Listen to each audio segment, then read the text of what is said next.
Hello, and welcome back to another episode of Remotely Speaking Up. So, from this episode, this is episode 6, and from here, we're looking at how we can enable countries to work remotely and enhance and attract remote working as well. So, we're joined today by Jeremy Stevens, economist in Barbados, who's going to tell us more about remote working within the Caribbean context. Jeremy, thank you for joining our show, and tell us a bit about yourself before we begin. A pleasure to be here finally, and after the technical issues, as well. Yeah. Right. So I'm an economist, but more so a financial analyst kind of tech guy. Yeah. I straddle a good few things, but and I really don't claim to be any, but most of my work in economics is known at least in the Eastern Caribbean. Yeah. And my focal areas traditionally are in agriculture, well, no, in agriculture, I would say more so. I've actually added that now to the agenda, but cryptocurrencies and blockchain tech, that's the major focus. Digital technologies, data analytics, finance, and to a lesser extent, logistics as well. So those are what I would figure are my core competencies right now. Luckily, I've been able to explore that even after leaving the university very recently. So this is very new to a lot of people. Yeah. Well, that's a very long shopping list there. I'll try to remember as much as possible, but that's a very wide area of expertise, which is going to benefit us a lot. Of course, within the Caribbean context, there's been this new interest into remote working. This is something that wasn't quite seen as the norm within Barbados. It happened, of course, we had persons working remotely, but in terms of the average organization, remote working was not the norm. So now we're forced into this context, and also being a tourism dependent country, we've been hit very hardly by the COVID pandemic, which has completely halted that industry. And with that has come a lot of creative measures to attract persons to Barbados as well, including the welcome stamp. So I just wanted to get your opinion as well with regards to the introduction of that welcome stamp, and what you think is the potential for Barbados to attract remote workers. Well, the welcome stamp takes advantage of a few peculiar characteristics that we do have, being a world-renowned tourism destination compared to our Eastern Caribbean neighbors, in the least having good infrastructure, the fact that we're English-speaking nation as well too. You know how the Barbados authorities, the tourism authorities, and the investment marketing authorities, how they push us as being highly educated, stable political democracy and whatnot. And so it was just a natural progression as far as I'm concerned.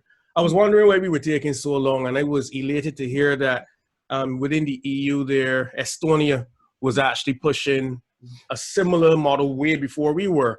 And they would have had even so the digital resident for some years as well, to which I thought was innovative, which I thought would have actually, if certain business persons were smart, would have utilized Estonia as some form of a base, at least being able to have a good bank account, not having to worry about taxes, and even so with respect to governance is more seamless. And unfortunately, with respect to Barbados, that's the standard bearer that you have to look at. I go to Estonia, I don't have to worry about taxes per se or filing because, well, the authorities there know what you make. It's in the bank. It's mostly a cashless society. It's highly technologically driven. So there's little to any human interaction for anything you would figure. So as far as I was concerned, where we stand right now it's a good attempt. Our neighbors are beginning to piggyback on the initiative. I must thank Peter Lawrence for really pushing this initiative as well too. I would say, even myself, I didn't even think about it as any meaningful thing, to be honest. I would have seen or thought about what Estonia did, but I didn't think there would be the will to do it as it has been done here. But we've got issues. We've got certain issues that if we were to be compared to Estonia, which is not a tourism destination, so might be lacking the welcome part of the welcome stamp, if we can call it that for them. At the end of the day, the ease of doing business in Estonia highly outpaces our ability at this point. Yeah. You mentioned an example which I always admire. I've known of Estonia and their digital economy for some time, and admired them to the point where I've also applied for the digital citizenship, the e-citizenship a while ago. It's very innovative, and I remember there was a lecture at the University of the West Indies. So in what you're saying in terms of Barbados's capability and the interest now in the area. Mm. I heard a lecture from the University of the West Indies a few years ago using Estonia, the former Prime Minister of Estonia, using them as a best practice example. And I was surprised since then that a lot of those initiatives weren't adopted as yet. But I admire the context from the time you're born. As soon as a child is born in Estonia, birth certificate, everything, registry already set, benefits already set. It's really an admirable model. Do you think that Barbados could ever get to that level, given the current, let's say, infrastructure, the current situation or policies, whatever the case might be? What are the barriers to getting there? It all comes down to political will. I don't know how much better I could state that. It really comes down to having the political will to act. Yeah. At the end of the day, you know, if we were to reform our political or our governance structures, then yes, this would just be an easy move. It would be an easy progression towards this. We've got the skills base here. There are lots of programmers. Even myself, although it may take me way longer to do it than some of the guys here, I could do it. And there are many lecturers across different disciplines at the University of the West Indies that I know for certain can do this. But at the end of the day, we've got to look at changing of our governance model, also bearing very heavy emphasis on cybersecurity. This is something a colleague of mine, Niall Harper, I'm sure you know who Niall is, talks about. And he was the one that really put it into my head, the fact that we never really legislated it. We began very early in this recent government's term to think about it. There was a new ministry created to think about smart technologies, but then this was put aside. And, you know, they are focusing on other things that is making it seamless. So the Easy Pay, for instance, now allows you to pay for licenses online as of, I think, yesterday. You know, and that is a benefit, knowing how the machine is always done at the licensing authority, not to put my country on blast. But at the end of the day, you know, we're now making these moves, but we're not looking at the key structural issues. How do we provide that assurance to an investor, to me as an entrepreneur, for example, that should my data be compromised in some form, that I have the grounds on which I can act against the perpetrator. And that fundamental issue, the fact that we don't really view, in my view, data as intellectual property, and that's not, well, some say it's legislated, but to me it's not legislated strong enough. Intellectual property is looked at more on the creative side with respect to music and literary arts and works. So it doesn't really translate into data stored on a server in let's say, in a, not in a clean form. It's dirty data. That's intellectual property still, right? So the fact that that isn't secure, that isn't necessarily legislated in a strong manner, my view is that we should believe that we could move only when we treat to structural issues. As it stands now, yes, tomorrow, if we had the will, I just as fast as we got this welcome stamp out there, and probably we have the best, well, not the best, but definitely world-class level programmers here. The only thing then missing would be, I guess, redundancies with respect to storage. And my view has always been, all right, well, America knows what's going on anyway, so we can as well just use Amazon Web Services and call it a day, right? So, you know, at the end of the day, we do have some bit of the grounds to do this. I think, again, the legal aspect of it has to catch up. The legislative aspect of it has to catch up. And then, well, concurrently, I assume it should be infrastructure, the server infrastructure, the availability of other redundancies, and that companies take redundancy seriously. Excuse me. Yeah, I'm glad you mentioned Niall, because he's going to be one of our guests in this particular block as well, and to talk about that very issue that you mentioned in terms of cybersecurity and how you can legislate against some of the let's say the fears and the worries about intellectual property rights and exposure and so forth. So that's a really good point you make. And there are really two sides of two parallel things happening at the same time. Because on one hand, we're talking about making Barbados attractive to remote workers. But on the other hand, a part of facilitating that is making Barbados a more digital economy and making it easier to use on the whole. So you've mentioned quite a few potential barriers in terms of adopting a fully digital economy, which some are being addressed, and you're right, there's still a lot more conversation to be had at a higher institutional level about what can be done to provide and to facilitate that digital economy. Whereas the remote stamp is concerned, you mentioned Barbados as you said it's a natural progression, and I very much agree. And it's a very attractive place for remote workers. And there's been a lot of interest in the remote working stamp. What do you think in terms of Barbados being a remote working hotspot? What do you think are the potential barriers there beyond the let's say, the digital infrastructure in terms of Barbados being a remote working hotspot? What might be something? Well, the majority of the population aren't necessarily ready. There's the running joke of a security guard typically telling you can't get in the service, or a government worker saying you can't get in the service, which basically means, I guess the audience is worried that I'm not serving you right now. So the attitude towards service in general is to really be considered, and can be a major put off. People come in here. It's not to say that we are the worst. I tell people this, as much as I love Guyana, and I am a Guyanese, a legal Guyanese resident as well. I love Guyana. I wish, honestly, sometimes my navel string was buried there. Great country, great potential, interesting governance issues, is best to put it. Because I know some Guyanese follow me, I'll say interesting. But at the end of the day, Barbados isn't even nearly as bad as what you get there when it comes to different types of service. But that's going to be challenge number one. Just ensuring that your people buy into the fact that, there are people here now, not just on vacation, but they're trying to make a life here. And they're not going to be some offshore banker, well, not to use that phrase, that's not legal anymore in our context, not some international businessman that has a bank here. It's not somebody who's going to set up millions of dollars worth of manufacturing equipment, or even a call center, for argument's sake.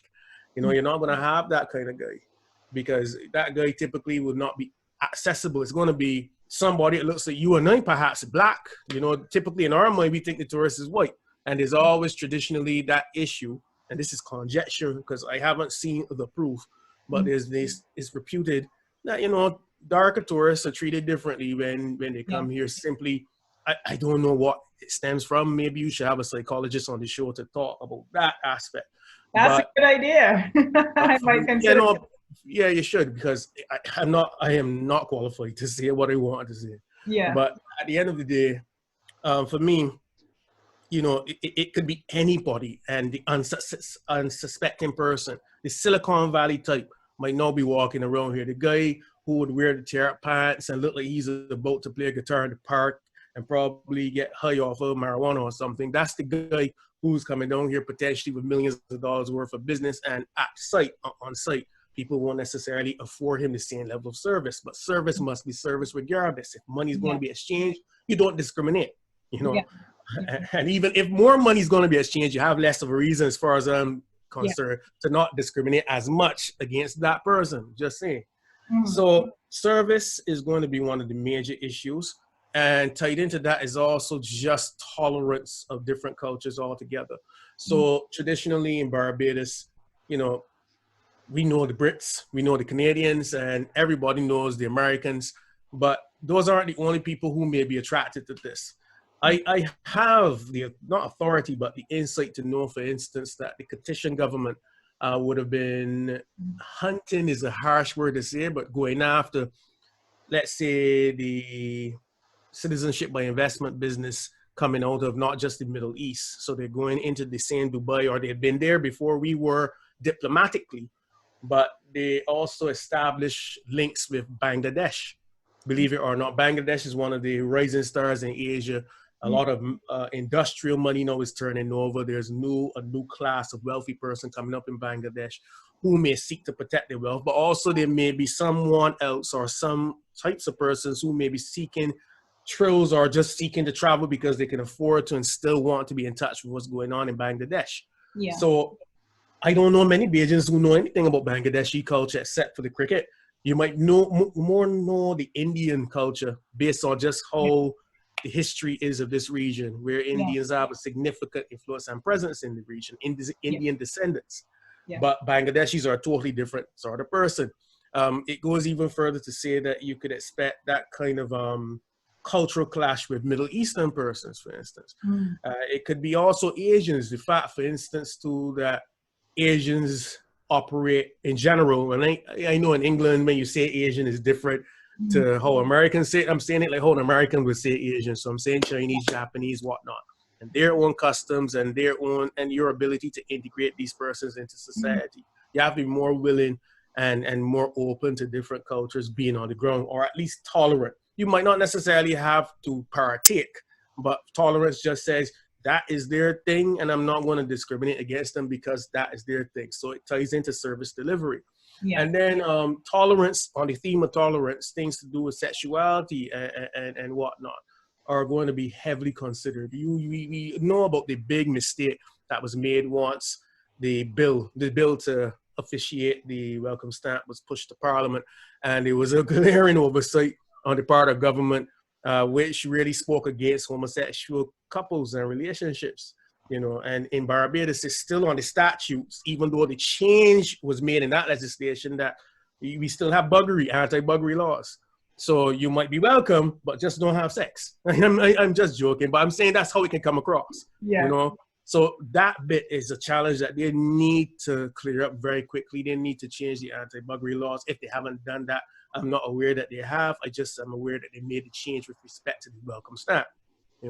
So for me, those are the three major challenges on top of energy use. If it is that the government is expecting, as I heard, around 12,000 people, I doubt. My estimates are just a few thousand at best for the first 2 years. But let's say, for instance, there's a mad rush to Barbados, 12,000 people. That's a significant pressure on the grid, sustained over a longer period of time. All right. So there's also issues pertaining to water. The availability of water. It's not like when we were in primary school where you could just leave water running. It's not even near like that. Barbados is almost like a desert if the rain isn't falling. So there are those critical utilities that I think have to be ramped up as well. And we already spoke about government's issues, but those critical utilities are what I would figure the fourth most important challenges that we would have to deal with. Sorry for the long answer. No, it's fine. You mentioned quite a few things there. So you mentioned issues of tolerance. You mentioned in terms of the infrastructure and the energy use. You mentioned in terms of potential cultural clashes, and customer service is always a big one. And I've heard, because I'm in contact with a lot of digital nomads and in a lot of digital nomad groups. And there is a lot of interest around the welcome stamp, but I'm getting a lot of questions around some of those issues. One person was saying that they're quite worried about having angry coffees in Barbados. Angry coffees? Angry coffees relating to the customer service. That's the word that's used. I don't think retaliation is a major concern. Yeah, not so much retaliation. I think they were worried in terms of how they were served, in terms of the level of service. Yeah. Understood. Yeah. So, and I guess customer service is an issue that a lot of other countries struggle with, but yeah. And sometimes the danger when we discuss these issues is that often persons can believe that you're criticizing Barbados too heavily. One of the things that I've said before is I don't know if you're familiar with the nomad list online, but Barbados we're already known in terms of within the digital nomad community, and some of these problems have already been highlighted. So it's not anything new that we're stating. But you mentioned, because even that site also mentions in terms of the tolerance potential issue there for the tolerance and so forth. And Barbados is definitely changing. We were a very traditional society, and there is we're seeing that change, but you're very much right in terms of whether or not certain policies align with that as well. But I do think I was quite excited to hear about it because I do think Barbados has a lot of potential to offer, but you're very much right in terms of the prerequisites need to be there. And always my issue with being outspoken about it, because I've been very outspoken, the issue is that I think it's a great idea, but I think it cannot be a knee-jerk reaction, that the work has to go in behind but that's the problem. It came up as a reaction to COVID. It wasn't a case where this was about sustainable planning. Yeah. I mean, if that were the case, then there's some issues I had highlighted with respect to tax policy that the government claimed to have shut down, but they haven't necessarily offered what I consider a conducive response. And that's to pertain to the OECS, the issue of somebody having residence outside of the country for longer than what's stipulated. As it pertains to American law, for instance, you spend more than 6 months in the States, you might not be a resident, but sure as hell got to pay taxes down there. You know, more than 181. In fact, it's more than 181 calendar days in any calendar year. So it could even be split. But once you're stateside for just more than 6 months or so, and it doesn't have to be continuous, you are liable if the IRS wishes to be paying U.S. taxes because it's seen that you've been using enough of the public services for free. So, yeah, I saw. So we have the issue then of that with respect to us. We might have allowed people to stay for a year without being legal residents. But, you know, how does it operate on the other side of the equation? How do Americans recognize this? How do the Canadians recognize this for tax purposes? You know, people are saying, yeah, you owe taxes back at home, but do they agree with that? Do they find an issue with that? So the fact that that conversation hasn't happened at that level, I think is a bit of an oversight. Yeah, and it is a conversation that needs to happen because it's not unique to Barbados as well. I know within the context of Indonesia, when we did our research there, there was a lot of dissatisfaction among the locals with regards to the tax issues and allowances around digital nomads. Some of them believe that digital nomads were given certain allowances that locals weren't given, and there was some tension there. So it's definitely, you're right in terms of a lot more conversations need to be had about that long-term planning if this is now the route that we want to take. And I do think that the potential is there, but again, that long-term investment over time needs to follow that, especially with regards to building the communities that will attract. Because that's another question I've gotten as well. Even today, someone tagged me in a nomad group specifically, and they said, how many co-working spaces are within Barbados? And where can those sort of things? Yeah, co-working spaces, luckily, Regis is here.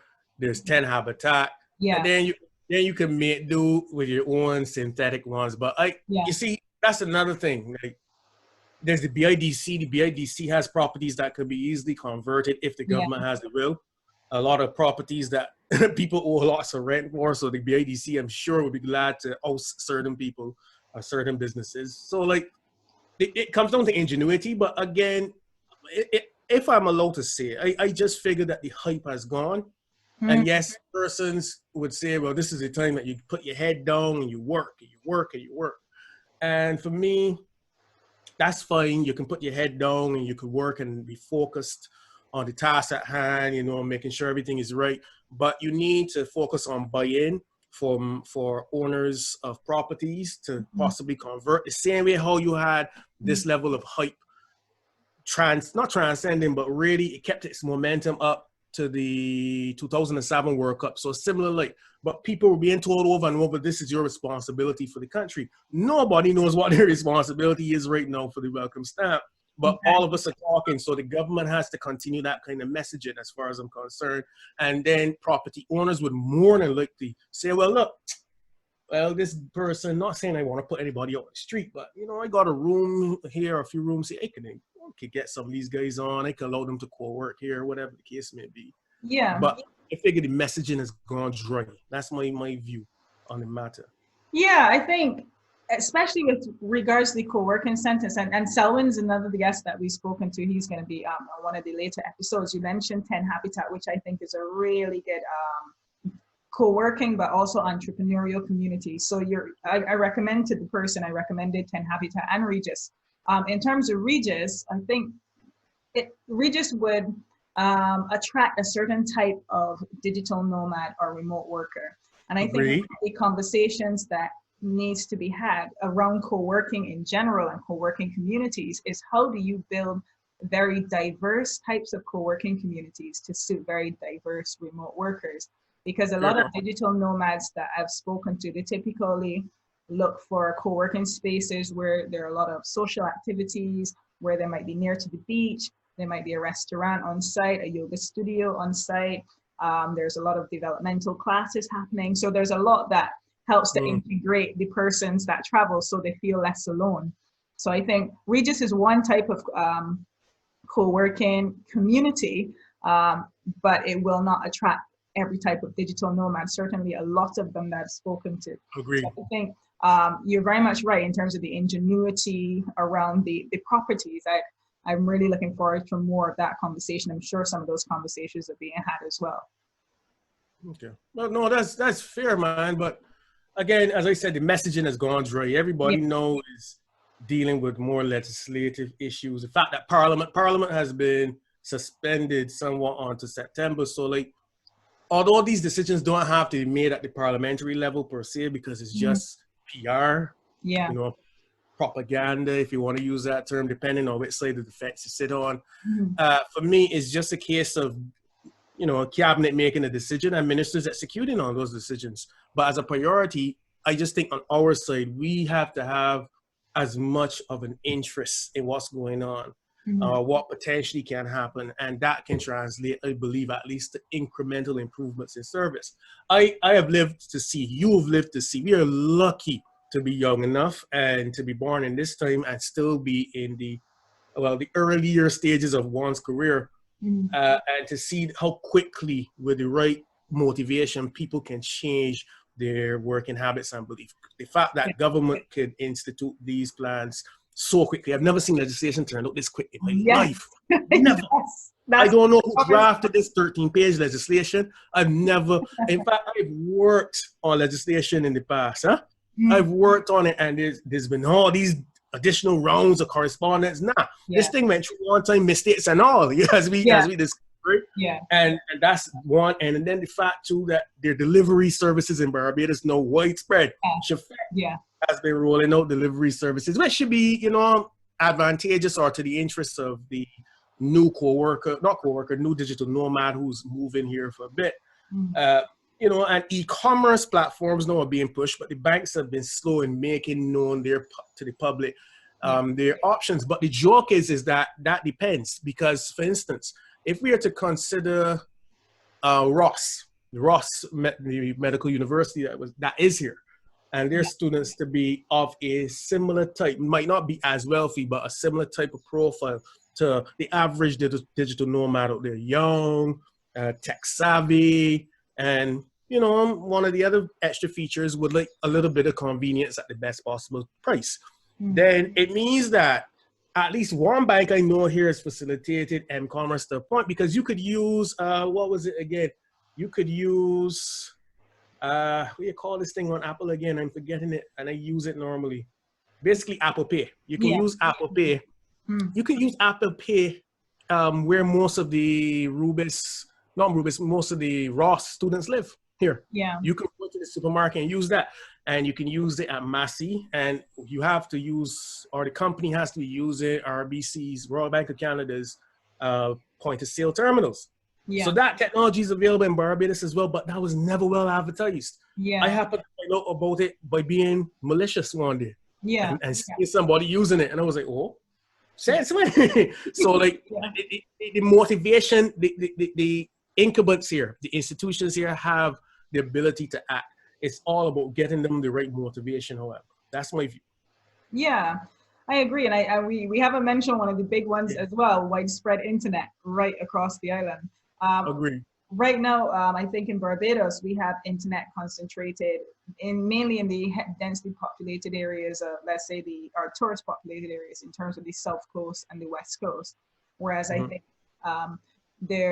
in terms of having digital nomads, you want to be able to work from anywhere across the island and be able to access internet from the middle of the island onwards. And I know there have been a lot of conversations around that, and I'm looking forward to seeing what happens there as well. But I know that's definitely one of the major concerns. So you mentioned a lot there. I think, yeah, it is important to kind of to have these conversations and flesh these concerns out, because they're already being spoken about in other communities, in other regions, and for persons who are coming, a lot of people are already asking these questions and already have these concerns. But at the same time, Barbados still remains a very promising option, as you said, and it's very much a natural progression when you think of all Barbados has to offer as well. So, agreed. So what would you say, what are the next steps? You should come back to that. Yes, yes. What are the next steps in Barbados's progression and development as a digital nomad hotspot? Honestly, I believe that the country should really look at this in a more detailed manner. Let me explain what I mean by that. So we've put the welcome call up there, no pun intended. And for me, the first thing is to do public sector reform. And that's something that's been knocking around from the time we were at school. I knew about public sector reform before I even knew where to vote. Yeah. And yet, you know, it's been very slow in coming, but it has to be accelerated. You can't expect to have somebody waiting in corporate affairs say they wanted to, I don't know, register a Barbados company as a subsidiary. For some reason, I don't know if it's for cleaner tax purposes or whatever the case may be. There are people who are awfully creative. I live near the airport, so you go beg me, and that's actually somebody coming your way. Oh, really? No worries. But yeah, probably to pick up a few welcome stamp people if it's ready. But get sound effects for our podcast. Well, you know what?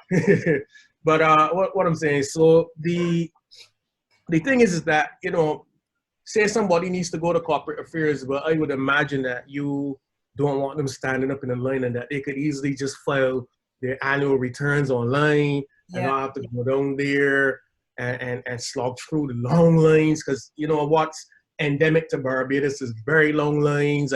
And people always say, oh, is that Bajans are late? But no, if you've got the technology, even if Bajans are late, let it be that the server crashed. That can be fixed. That can be fixed, as is the case with when people have been paying their tax returns for a while. The server goes down, all right, I'll do it tomorrow. Doesn't take long to do what I have to do, you know? So that's the first thing, public sector reform. I'm not saying that the private sector doesn't have its role, but the crux, I think what really markets our economy is the ability for government to govern, the ability for people to feel safe. And that's not the private sector's responsibility. Safe and convenience is really at heart the government's responsibility first and foremost, and then the private sector piggybacks off that.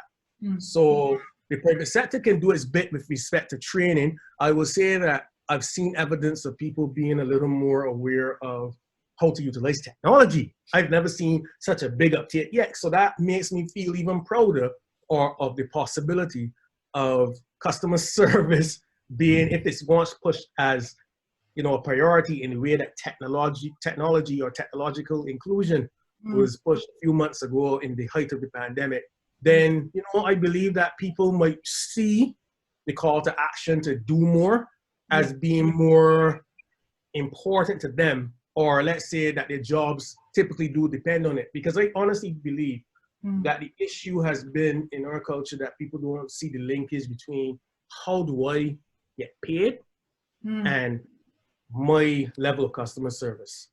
People always see the company being paid as a separate and distinct function from their own role. And I always think that's an unfortunate thing in our culture, right? So if the motivation is there, I honestly believe people can be motivated in terms of delivering better customer service.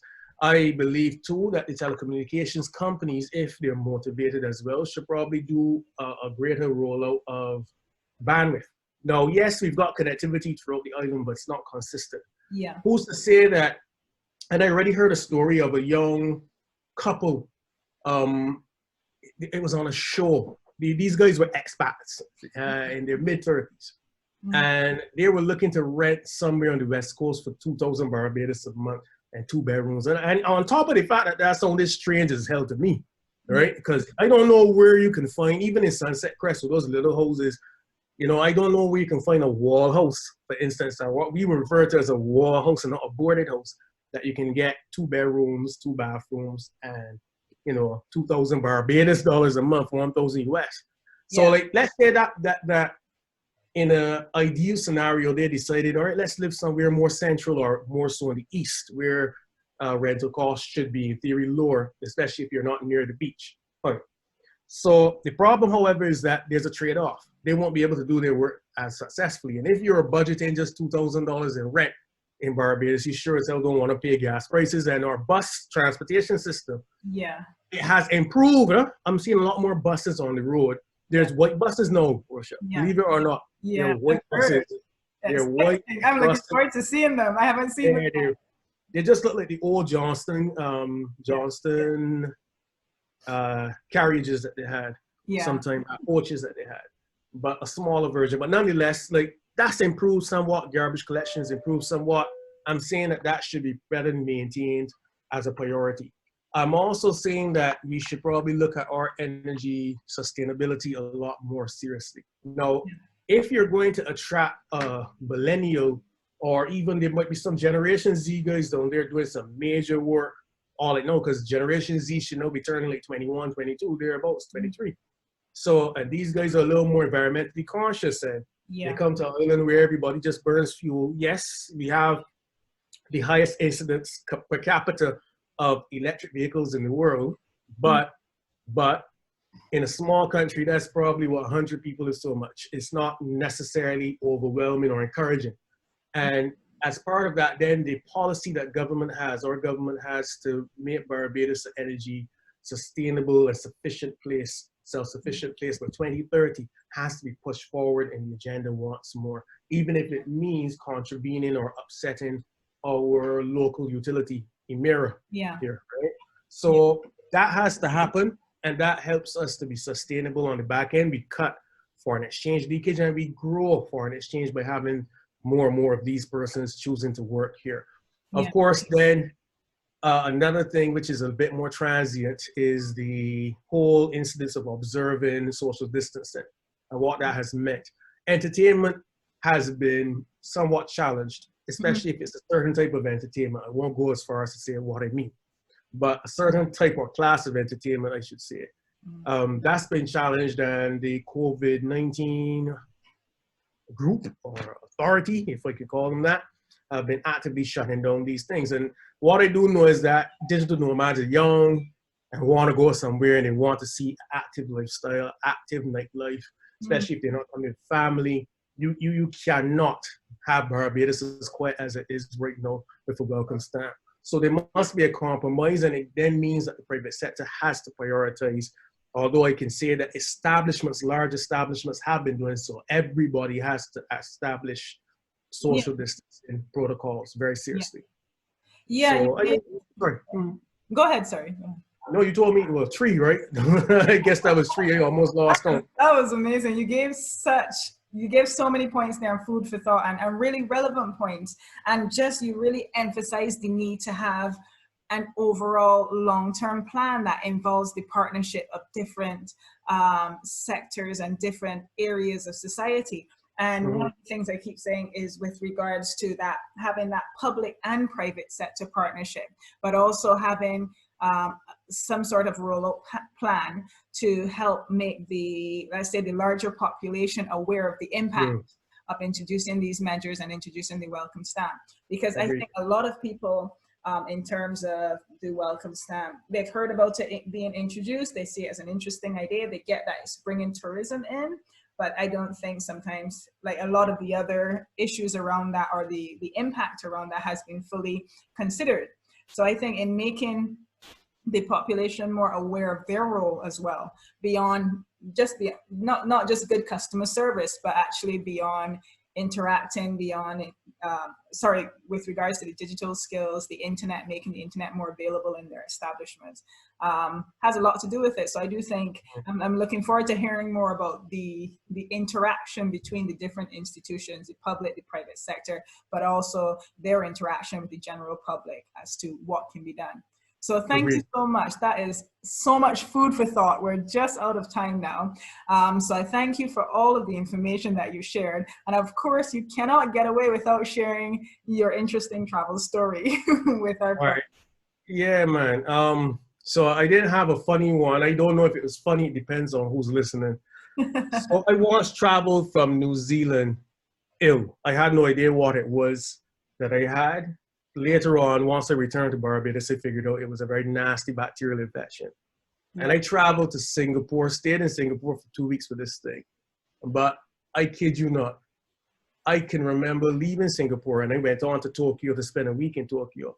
And once I was traveling, I honestly thought I was sleeping for the entire trip, but I actually passed out because of the air pressure on the flight. Wow. I passed out, yeah, I passed out. I woke up over Tokyo. Like, just managed to catch consciousness once it came down. Once the plane actually came down below a certain altitude.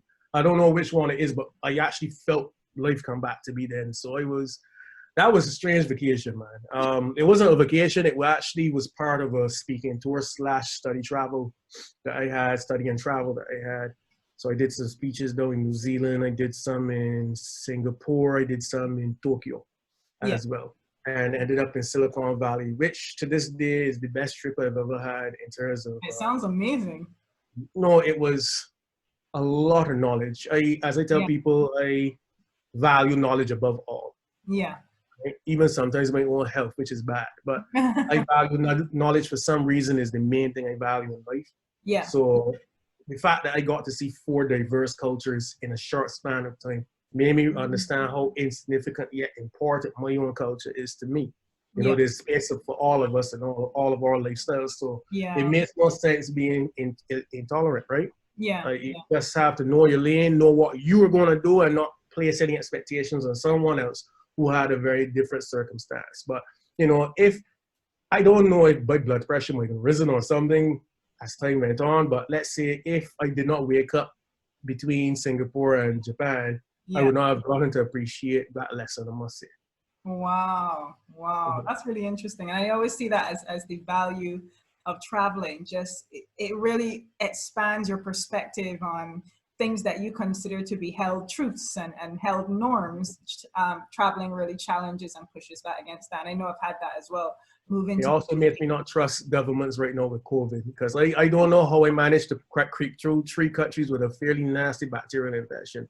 My nose was leaking a lot. Huh? I'm quite sure my nose leaked. No, I don't know if I managed to do it. Keep wearing your mask. Yeah, that's what I'm saying, right? And actually, another funny one is Texas. I was flying from Britain to Texas once, and a guy behind me kept on coughing, and I remember saying to myself as the flight was taking off, this guy's going to make me sick, you know. And I wish I had a mask then.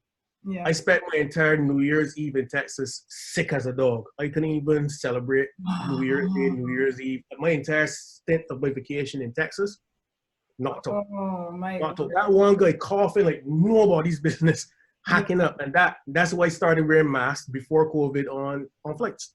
Yeah, I don't agree at all. It's the worst to be sick on holiday. I had that when I went it was because of the flu jab. I took a flu jab to avoid being sick in Trinidad. And then I got a really bad chest infection and was sick all New Year's. Not pleasant. But yeah, I'm glad you're okay now. But thank you so much for joining us. Thank you so much for sharing that with us. We're 45 minutes on the dot, which is cool because you offered so much information that it's no surprise we've gone beyond 35. So thank you so much for that. And I think we can really benefit from that. So thank you to our listeners as well for joining us on Remotely Speaking. This is episode 6 with Jeremy Stevens, Economist. Stephen, I always call you Stevens. I apologize in advance. You would not have the imagine if you did it. I tell you. So thank you so much for joining us, Jeremy. And Jeremy's spoken to us again about the potential for Caribbean countries, particularly with a focus on Barbados, becoming digital nomad hotspots. So thank you, and join us for episode 7, where we continue the conversation about how countries can enable and facilitate remote working and attract remote workers to that location as well. So take care for now. Thank you to our listeners, and thank you to you, Jeremy, as well. Thank you.